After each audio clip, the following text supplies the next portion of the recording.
அனுமதியும் இன்றி கட்டப்பட்ட கட்டிடத்தின் மீது பொதுநல வழக்கு.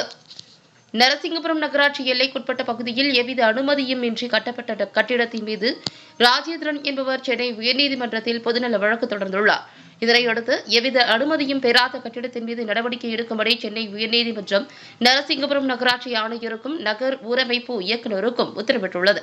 உத்தரவின் பேரில் நகராட்சி ஆணையாளர் நீதிமன்ற உத்தரவின்படி நீதிமன்ற ஆணையை நடைமுறைப்படுத்த வேண்டி இன்று காலை 10 மணி அளவில் நீதிமன்ற உத்தரவின்படி மூடி முத்திரையிடுவதற்கு பாதுகாப்பு வேண்டி ஆத்தூர் காவல் ஆய்வாளரிடம் பலமுறை மனு அளித்து பாதுகாப்பு கேட்டும் நகராட்சி ஆணையாளருக்கும் ஊழியர்களுக்கும் பாதுகாப்பு அளிக்காததால் எவ்வித அனுமதியும் பெறாத கட்டிடத்தை மூடி முத்திரையிடுவதற்கு நகராட்சி ஆணையாளர் மற்றும் நகராட்சி ஊழியர்கள் சேலம் நகர் ஊரமைப்பு ஊழியர்கள் சென்றும் பாதுகாப்பு அளிக்காததால் பல மணி நேரம் ஆத்தூர் காவல் ஆய்வாளர் வர மறுத்ததால் அக்கட்டிடத்திற்கு மூடி முத்திரையிடாமல் விரக்தியில் நரசிங்கபுரம் நகராட்சி ஆணையர் மற்றும் பில்டிங் இன்ஸ்பெக்டர் திரும்பிச் சென்ற சம்பவம் அப்பகுதியில் பெரும் பரபரப்பை ஏற்படுத்தியுள்ளது.